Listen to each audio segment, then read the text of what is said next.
rest of the story. And let me tell you what that story is. The story is that virtually, if not all of us in here, we know fully well why we should stand with Israel. And the reason that we fully well know that is because first and foremost, we go and we look in the scriptures. It's easy. Genesis 12:3, God says, I will bless those who bless Israel. I will curse those who curse Israel. Psalm 122:6, pray for the peace of Jerusalem. They who love her shall prosper, shall have peace in their hearts, because you're praying in accordance with God's will. That's really what Psalm 122:6 means. Or how about Isaiah 40? Comfort, O comfort Israel, my people. Speak tender words to Jerusalem. So all we have to do is open up our Bibles and we say, we've got it. We know that we're on the right side of God's kingdom. We stand with Israel. We've got an answer for anyone who challenges us on why we biblically stand with Israel. But you know what oftentimes we don't have answers for? We don't have answers, and we don't yet know how to respond to the false claims that we constantly hear each and every day from those who cannot figure out for a minute why we would support Israel in light of their specious claims like, well, Israel is guilty of apartheid. Israel is committing genocide. Israel builds walls and checkpoints to keep Palestinians out. Israel is depriving Gazans and innocent people from having food and water and electricity. And Israel is an occupier. And Israel, when she became a state, kicked out those indigenous Palestinian people. Those types of claims are maybe a little bit harder or tougher for us to respond to. And let's face it, a lot of times we can't. And it's okay. We don't have to be ashamed of that. It's because maybe no one has ever taught us how to before. This is your morning. And so what we're going to do is we're going to look at these false claims, and we're going to use historical and biblical fact to respond to them so that you never have to get tongue-tied again. So that if somebody asks you or says to you, why do you have a mezuzah on your doorpost and you're standing with Israel? Don't you know that they're occupiers? Look at all the terrible things they've been doing to these innocent Palestinian people while Hamas has been trying to protect them. Oy vey. So this morning, we'll look at some of the false claims, probably the top 5 or 10. And then I'm going to equip you. Scratch that. The Lord is going to equip all of us on how to respond to them. Wouldn't you love to have an answer for these people? See, the New Yorker in me would say, wouldn't you love to smack these? I'm sorry, I wouldn't say that. So, my message or my teaching today, the Israel-Hamas war, responding to the critics. So let's go on to our first slide. Here in our next slide, and here are some of the false claims we've been hearing. We've been hearing when Israel became a state in 1948, it kicked Palestinians out. Now, oh good, you're on my side already. Praise the Lord, you preach. I'm going to sit down and allow and share. No, I'm really, really thankful that some of you are saying this because some of you probably already know some of this stuff. I'm going to give you the rest.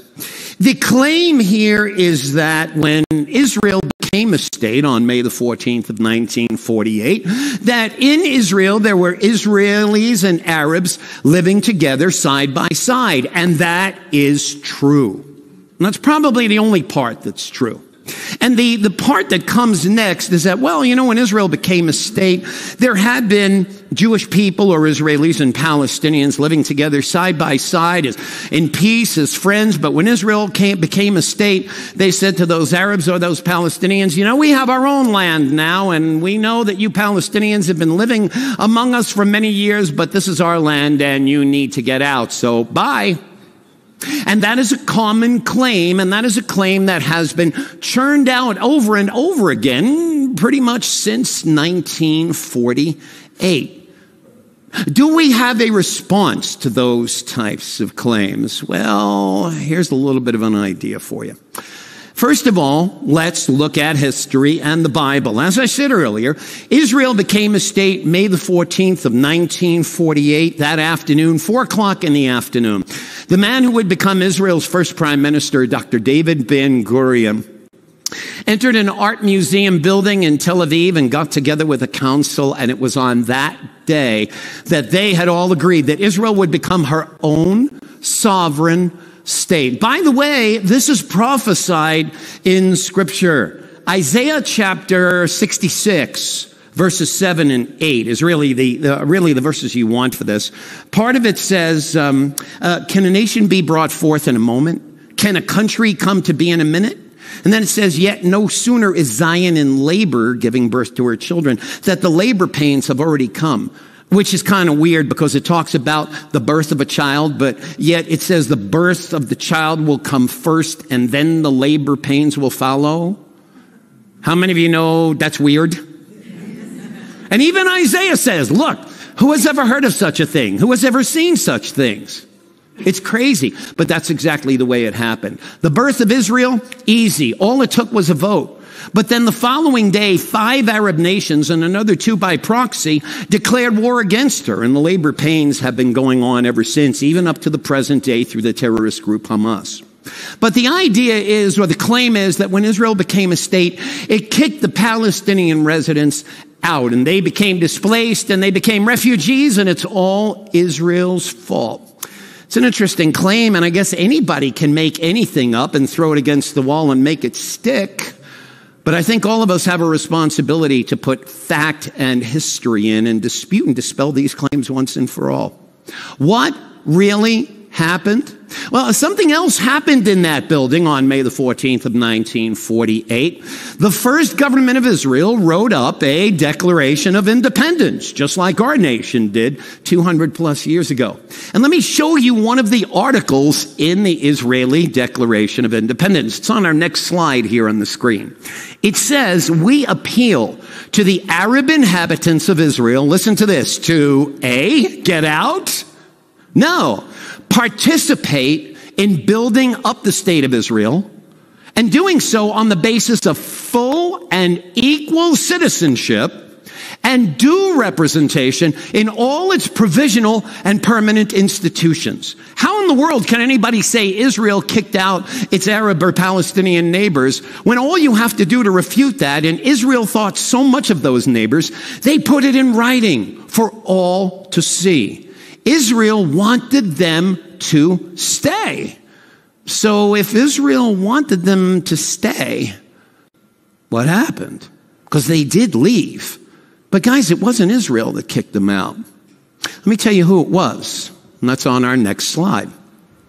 Tell you a little bit about this gentleman. At the time, the prime minister of Syria was a man named Khalid al-Azam. And Khalid al-Azam in the mid-1960s, actually the early 1960s, wrote his memoirs. He passed away in 1973. And he addressed this subject of what happened to those Arabs or those Palestinians after Israel became a state in 1948. Now, guys, for all intents and purposes, this is the other team. Are you with me on that so far? So let's establish that. Here's what he said happened to those Arabs or Palestinians. Does he say, their guys, do they say that Israel kicked the Palestinians out? No. Listen to what the other team says. He says the Arab governments told the inhabitants of Palestine to evacuate it and leave for the bordering Arab countries. We brought destruction, not Israel, but we brought destruction upon 1 million Arab refugees by calling on them and pleading with them to leave the land. Let me give you the backstory here. When Israel did become a state, Israel was aware that the following day, the neighboring Arab nations would attack her, because the Arab nations had made that known. Essentially, the Arab nations got on radio and broadcast radio messages into Israel to the Arab Palestinians who were living there. And the messages went something like this: to our Arab brothers and sisters who are living in Israel, we are going to liberate Palestine tomorrow. This is our land that belongs to us, but we can't do it alone. We need your help. So we need you to run to the borders, leave your homes, run to the borders, and fight with us to liberate Palestine and rid it of all of the Jews once and for all. And when we win, you'll go back into the land. You will not only inhabit the home that you already had, but you'll also inherit the home of your Israeli neighbor. At the same time, when Israel heard about that, the Israeli government got on radio and in Arabic broadcast a message in Arabic to those same Arabs living there saying, look, we consider you neighbors, friends. We've always gotten along. Please don't run to the borders to fight with us. We will send our own sons and daughters to protect you. Whatever you do, please don't run. And they ran and they left. And guys, when the other side lost, those who had been living in Israel as Arabs said, okay, guess we didn't win this one. Well, it was a good couple of days shooting around. I think I'll just go back to Israel and go home. Not so fast. Do you understand why the country wouldn't let them in? And so the country wouldn't let them in, neither would those other countries that they were willing to fight for. And for years and years and years thereafter, they became refugees. And we'll talk a little bit more about that, but you need to know the facts. Let's go on now to our next slide. And as we do, here's something that I want you to see, because we've been using the term Arab Palestinian. Where in the world did that come from? And as Rabbi Joshua taught you several weeks ago during Parsha Yitro, and it was so poignant, I'm so glad that he pointed this out. Do you remember when he said, listen guys, the word Palestine, it has nothing to do with Palestinians. It was a word invented by the Roman government following what was called the Bar Kokhba rebellion in 132 AD as an insult against the Jewish people to rename their land after their archenemy, the Philistines. Didn't have any connection to Palestinians whatsoever. So where did that term Palestinians come from? And I'm so glad that even though you're not vocally asking that question, that all of us have been asking that question. And you know what? In 1977, a reporter at a Dutch newspaper called Trouw, or in English, the Sentinel, he had that question as well. And he got a really, really good break. Because he had the opportunity in 1977 to interview a gentleman whose name was Zahir Hussein. Zahir Hussein was a representative on what was called the Palestine Liberation Organization, headed up by a guy you might have heard of called Yasser Arafat. See, Yasser Arafat, he saw all of these refugees and he said, man, we're without a country. What do? Make one up. And so this reporter said to this PLO committee man, Zahir Hussein, he said, Mr. Hussein, I have a question for you. You guys, you call yourselves Palestinians and you say that you're from ancient times, but if that's the case, how come there has never been any archaeological artifact that has anything to do with Palestinians? And how come, if you guys are from ancient times, none of you even used the term Palestinian until 1964? And to his credit, Zahir Hussein actually gave an honest answer. Listen to what he says. A lot of people have no idea this exists, but now you do. And I'll read it very slowly. He said, the Palestinian people does not exist. Not our words, guys. Again, their team. Let me say it again. They say themselves, the Palestinian people does not exist. The creation of a Palestinian state is only a means for continuing our struggle against Israel for Arab unity. Only for political and tactical reasons do we even speak today about the existence of a Palestinian people. Arab national interests demand that we propose the existence of a distinct Palestinian people, and that way we can oppose Zionism. If you were to take what he said and kind of shorten it in a few words, he's basically saying we made the whole thing up. And the world continues to believe the lie because they don't know this, but now you do. Let's go on to our next slide. And as we do, let's look at another claim we often hear hurled against Israel. There needs to be a two-state solution, a state of Palestine alongside the state of Israel. You know, people talk about this today as if it's a brand new idea. Wait, we got it though. We got this great idea. It's never been done before. A Palestinian state right next to an Israeli state, and that way you'll have peace. Newsflash, we've already tried that several times. It doesn't work. Let me tell you one of the earliest times we tried it. And Rabbi Joshua may have alluded to this several weeks ago when he was talking about, remember he talked about something called the Balfour Declaration? When in 1917, Great Britain wanted to kick the Ottoman Turks out of the land, and Great Britain basically said, we can't do it alone. You Jewish people help us, we'll give you your own land. You Arabs help us, we'll give you some of your own land too. They helped out, the Ottoman Turks were kicked out, and Great Britain said, cool, now we're going to pay up. You Jews get Israel, you Arabs get Jordan and Syria. There we go, a two-state solution. Everybody play nice in the sandbox. Didn't happen, did it? 30 years later, the United Nations and what was called the UN Partition Plan got the two parties again together, and the UN basically told Israel, they said, listen, here's how you get peace. The only way you're going to have a two-state solution that works is if you give away a little bit more of your land to those Arabs, because that's what, look, they just want a little bit more.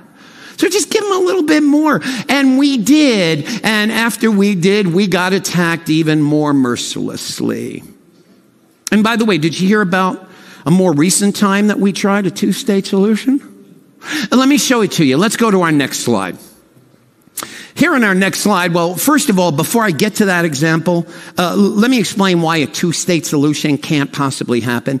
Israel has always come to the table willing to accept it. Here's the problem. The other guys won't. Look at this statement from the Hamas Charter of 2017. Israel will exist until it shares a state right next to us? No, until Islam obliterates it. There's no room for a two-state solution when the other supposed state says, no, you don't understand, we don't want a second state, we want you wiped off the face of the earth. In fact, in the Hamas Charter, it also says this. It says, the borders of Palestine, the borders of the Arab state are these. See if these borders sound familiar to you. From the Mediterranean Sea in the west to the Jordan River in the east, from Lebanon in the top to Egypt in the south, are the borders of the Arab state of Palestine. Now that would be all well and good for a two-state solution, but there's only one problem. There's another state occupying those borders right now. It's called Israel. And by the way, guys, if you read Genesis 15:18, and you know that covenant that God made with Abram, and he said, I will give this land to you from the great river of Egypt to the river Euphrates. And in Numbers 34, he kind of connects the dots, and you see that, is Israel occupying that land? Yeah, a tiny piece of it, but 9/10 of it is occupied by somebody else. So is there occupation going on? You bet. But once again, it ain't us. It's the other team. Let's go on now to our next slide. And here's what I want to talk about. Here was another attempt at a two-state solution. The year was 2005. Israel's prime minister was a man by the name of Ariel Sharon. And Ariel Sharon was getting pressured from Israel's version of Congress, from Israel's Knesset, to do something. Something about all the suicide bombers who were coming in, attacking Jewish people in Israel and coffee cafes in Tel Aviv and blowing up innocent people on buses. And they said, Mr. Prime Minister, we need to do something. And they said, we have this great idea. Let's give these Palestinians more land. That will always work. By the way, you know the definition of insanity, don't you? Trying the same thing over and over and expecting different results. And so Ariel Sharon basically said, he said, okay, look, in an area known as the Gaza Strip, southwestern Israel, 25 miles long, 6 miles across, about 141 square miles in land area. We got about 15 to 20,000 Jewish settlers living there. They've been living there for many years. It's their home. They live in peace, but we got to tell them to get out, because we got to give away that land so that the Palestinians, who don't exist, the Palestinians, the Arabs, can come in, and we'll give them that land, and let's try again for a two-state solution. And so what you're looking at here is a photo of two Israeli police women, and they are not happy. And they're not happy because they have to escort a mother and a daughter out of the land. Nobody wants to do this. It's their land. But it was a government order, and they said, look, if we need to do it in the name of peace, Well, fine, we'll get out. We'll do it in the name of peace. The Arabs, the Palestinians will move in. They'll have their land. Then we don't have to worry about walking around outside and getting hit by a rocket or a missile or a suicide bomber anymore. Okay, we're willing to pay that price for peace. So we got out. And P.S. on our next slide, everybody, when we got out, we said, you know, we got this really, really neat greenhouse business over there, and it's generating for us millions and millions of dollars. We can't take it with us. Why don't we just give it to these Palestinian Arabs who are coming in? We're saying, listen, we're not only going to bless you with the land, but we're going to bless you with this thriving business so that when you come in, you don't have to start from ground zero. You'll already have money coming in. Enjoy the land. I mean, my gosh, you've got 25 miles of coastline on the Mediterranean Sea. It's a gorgeous area. Bless it. Have fun. Let's live together in peace. So we got out. And when they came in, one of the first things they did was to look at that greenhouse complex and say, yeah, next slide, by the way, yeah, no. And they tore apart the greenhouses. And when they were asked by Israeli media, my gosh, they gave you this wonderful gift. Why in the world would you tear it apart? And their answer was, we don't want anything from those Jews. And by the way, you know, those greenhouses, the land that it's taking up, we need to use that land for something else. Oh, something better? Oh, I don't know. Take a look at our next slide. Boom, there it is. And they've been shooting rockets at us for the 17 years ever since. A two-state solution continues not to work. And yet leaders from all over the world are saying, you know, a two-state solution is the only possible answer. When will they learn? Let's go on now to our next slide. Here in our next slide, Israel is intentionally killing innocent Palestinian civilians. My gosh, how often have we heard this? Let's give you some, no pun intended here,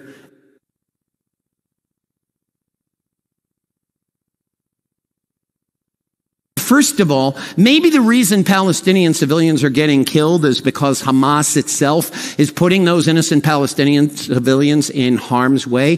But don't believe me because I say so. Believe Hamas because they say so. This is a photo of a Hamas spokesman. His name is Sami Abu Zuri, and he and others high up in Hamas have said the same thing. Listen to what he says here. We in Hamas call upon our people to sacrifice themselves against Israeli warplanes in order to protect their homes. And so accordingly, Palestinians created a human shield against the Zionist bombing machine to say to the Zionist enemy, we desire death as you desire life. Folks, they admit that they put innocent people in harm's way, violating international law. But yet when the subject comes up of innocent Palestinian civilians who are dying, take a wild guess. Okay, it's easy. Guess who gets blamed for it? That's how propaganda works. Next slide. Israel is committing apartheid. I saw a YouTube video about 2 weeks ago. It was in Australia. And there was this type of event where people had outdoor tents. And one of those outdoor tents was a quote unquote, a Palestinian information tent. And a gentleman, a reporter from Israel who was kind of, going incognito, as if he was just going from booth to booth. And he went over to this booth and they had a banner in the booth that says, Israel is guilty of apartheid. And so he said to the person sitting there in the booth, he said, can you tell me what does this mean? What is apartheid? And she said, well, I'm really not so sure. This is the rule rather than the exception. I am telling you, the vast majority of people who bring up the accusation that Israel is committing apartheid have no idea what apartheid means. But enough talk about Ilhan Omar. Okay, anyway, let's go on. Here's a definition of apartheid. Let's get this right. Apartheid is a policy or system of segregation or discrimination on the grounds of race, and it also extends to color, creed, culture, natural origin. Discriminating against someone because they're different than you. That's apartheid. Is Israel guilty of that? The world seems to say it is. And you know who else seems to say it is? My God, what in the world is wrong with South Africa? South Africa's president is a man by the name of Cyril Ramaphosa, who has actually accused Israel of apartheid. And I'm thinking, my Lord, you know, if there's anybody who should not be accusing somebody else and who should know what apartheid is, it's the country that was the poster child for apartheid. Just saying, thank you so much. Apartheid, discrimination against another group of people simply because they're different than you. How about we put some facts into this and dispel the nonsense once and for all? Ready, set, go. Fact number 1, 20% of Israel's population, 1 out of every 5 citizens of Israel identifies themselves as an Arab, Muslim, Palestinian. 20%. They're in the country. And they enjoy the same rights as Jewish citizens of Israel do. The exact same. And by the way, fact number 2, one of Israel's Supreme Court justices identifies as a Palestinian. Fact number 3, there are 120 members of Israel's Knesset, or Israel's Congress, if you will. 10 of them identify as Arab, Muslim, Palestinian. And fact number 4, you're going to love this. Harvard study was done showing that 80% of those who identify as Palestinian in Israel, 80% of them said that they would rather live in Israel than in any of their quote-unquote home Arab countries, which is kind of weird. And Harvard said, yeah, why? And they said, well, because first of all, we're treated equally with everyone else. We have wonderful wages here. The people are friendly. What do we want to go back to any of those other countries? We love it here. Apartheid? If you're discriminated against, why in the world would you want to stay? Yet 1 out of 5 citizens of Israel identifies as a Palestinian. You know what's crazy? What's crazy is the college kids who call themselves pro-Palestinian protesters who have absolutely no idea what they're talking about. This is what happens when you get your education from TikTok.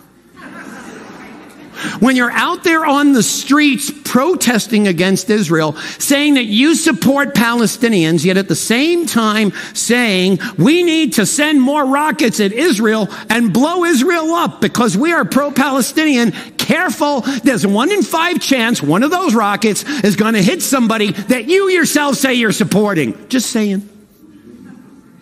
Next slide. Responding to the critics here, the checkpoints and walls that Israel has built prevent the movement of Palestinians in and out of the country. And they keep Palestinians, oh my gosh, how many times have I heard this term over the past couple of months? Palestinians are in an open air prison. They're in the West Bank. They're in the Gaza Strip. You won't let them in. You've never let them into the country. It is terrible. Guys, I lived for a while in Israel in the mid-1970s. Since then, I've been back 17 times. I have been to those checkpoints, and you know what I've seen at those checkpoints? I've seen a whole lot of Palestinians coming in. So what's the deal? Next slide. Here's what you need to know. 350,000 Palestinians go in and out through those checkpoints and walls every single week. Why? Because they work in Israel. Or they go to the Temple Mount to pray. Or if they're in need of medical care, they're not going to Nasser Hospital in Gaza. They know who's going to treat them well, Israel. So they go into Israel to receive medical care. 350,000 Palestinians a week. How many of you know that if Israel is truly trying to keep Palestinians out, if we're letting in 350,000 a week, we're not doing a good job? So why are we letting them in? Well, we're letting them in because they want to come in peace. You know who doesn't get in? The Palestinians who don't get in? They're terrorists who Israel already knows about, and they murder innocent women and innocent children. Now, here's the thing. Before the checkpoints went up, and this is before the Gaza Strip, that's when these suicide bombers were coming in from places like Jenin and places like Han Yunis and places like Rafah. And so Israel said, let's put up walls and checkpoints, keep bad guys out, but let the good guys in. And it's working. Because since the walls and the checkpoints have gone up, fewer innocent Israelis in Israel and fewer innocent Palestinians in Israel have gotten killed. So, as one pastor actually suggested to me, a pastor, he said, really, Israel should take the wall back down. The Palestinians are in an open-air prison. And I wrote him back and said, so take the wall back down so that way the death toll can go back up. Not only more dead Israelis, but dead Palestinians living in Israel. I never heard from him again, but just a thought. Next slide. Israel has been depriving Palestinians of food and water and electricity. Well, first of all, Israel had authorized aid to come in through the Rafah gates of Egypt. But here's the problem. When the aid came in for the civilians, they didn't get it. Hamas basically took it for themselves and hid it down underground in tunnels. There have actually been videos of Hamas militants beating up Palestinian civilians who tried to take food for themselves. But there's yet another layer to this story. Let's go on to our next slide. And we're going to talk about where exactly does the aid in Gaza go? Next slide, everybody. Here's what you need to know. Israel has provided free food and free water and free electricity to Gaza for years. Most of Gaza's water, though, is unfit to drink because Hamas stole the metal from the water pipes. They actually took the water pipes from underground and used the metal to make rockets. Existing pipes underground are falling apart, but the billions that Gaza receives annually in foreign aid that could be used to fix those pipes, it's not, because the money is used instead to build 350 miles of terror tunnels. I don't have to tell you, you've seen it on TV, and on artillery to annihilate Israel. So once again, here's what you have. You have fact that Hamas is taking aid for its civilians, using the money for the wrong purposes, and guess who gets accused? Now you're tracking with me. Let's go on to our next slide. This question needs to be answered. Why Israel? Why is Israel the most hated nation on the face of the earth? Simply because she has the desire to exist in peace. And her gates are open to anyone and everyone who wants to come in peace. And as you know, Israel treats everyone equally, not only because they said it in the Declaration of Independence, because it's in Torah. Read Leviticus 19:34 when you get a chance. Short verse, and it's where God says there, and it's for Israel. He says, listen, treat the foreigner as your native born, as if they are one of you, which is Israel has been doing. Why Israel of all nations? Any common sense answer? No. Any biblical answer? Oh yeah. Genesis 3:15. Let's go on to our next slide and I'll show you. Here it is. You want to know why there's anti-Semitism? Why there's a rational hatred of Israel? Why the more good that Israel does, the more hatred she receives? Here it is. And I'll break it down for you. When I read this verse to you, will you go, oh, wow? No. Because reading it the way it is won't make any sense to you, but I'll unpack it. Genesis 3:15. I'll read the verse to you and then I'll give you the culture and the context. God says, and I will put hostility between you and the woman, and between your seed and her seed. He shall fatally bruise your head, and you shall only bruise his heel. Well, now we have the answer. Everybody got it? Go like this. No, I don't understand. So let me unpack it for you. The scene is the Garden of Eden. The serpent has just tempted Eve to eat the forbidden fruit, and she's taken a bite and she's bringing it to Adam, and God is not happy. And so God calls the serpent on the carpet, which is really easy to do because serpents, they crawl, they're right there by the carpet. I just made that up. Okay, anyway. So God basically says to the serpent, he said, you know what? Because you did that, one of your descendants let's just call him Ha-Satan. Let's call the devil. And, there will be a descendant of that woman. There will be a woman who has a seed. Time out. That's weird. Because biblically, it's a man who has the seed, not a woman. In fact, the only way a woman can have a seed is if she's giving birth to a child without the aid of a man. There is a deeply theological term for it. It's called the virgin birth. So guys in the Messianic movement, we know Isaiah 7:14. As Isaiah 7:14, Lord himself will give you a sign, a virgin or a young maiden of marriageable age. Same thing in that case. Shall conceive, bear a son, call his name Emmanuel. And we sing that during the, Hanukkah and during the time of Christmas and whether. There it is, the virgin birth. Genesis had it first. So here's what God is saying. He's putting the enemy on notice. He's putting Satan on notice. He says, one day there's going to be a battle. And that battle is going to be between you and the seed of a woman, the product of a virgin birth, and his name is Yeshua. And let me tell you what's going to happen during that battle. You're going to bruise him on the heel. Nothing. Won't even hurt. Will he go to the cross and be crucified? Yeah. Will he end up in the tomb? Yeah. Will he stay there? No. So, enemy, you lose. But here's what that seed of a woman is going to do to you. He's going to bruise you on the head. Fatal, you're done. You're destroyed. So should it be any surprise to us that the enemy who's been put on notice thousands of years ago, that the one who would bring about his destruction is the King of the Jews, the epitome of the nation of Israel?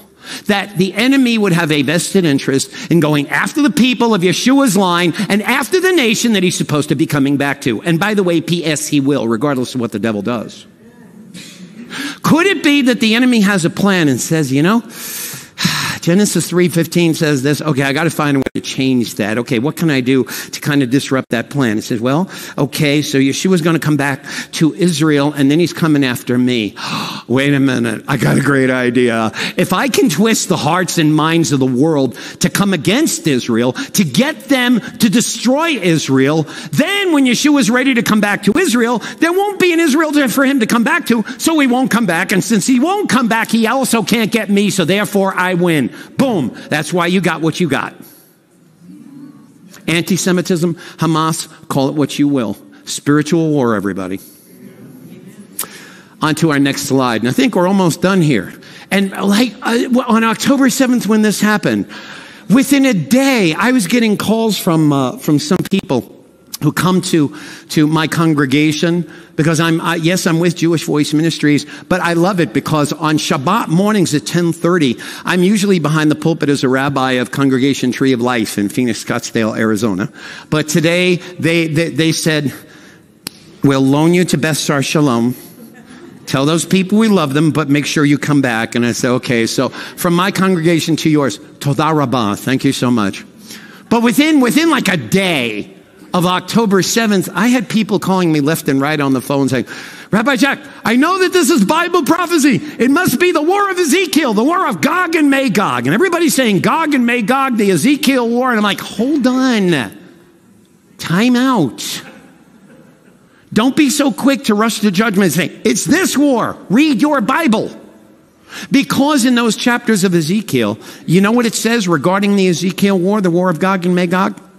A couple of things have to happen.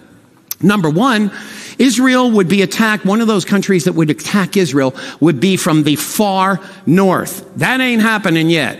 Lebanon is just to the north of Israel, but it's not far. Just take a walk over the border. There's Lebanon. And something else that has to qualify if it's the Ezekiel war. God says that this will happen at a time when everyone in Israel is saying, we live in peace and safety. How many of you know that's the last thing anybody in Israel is saying right now? It can't be talking about the Ezekiel war of Gog and Magog, everybody. The prophecy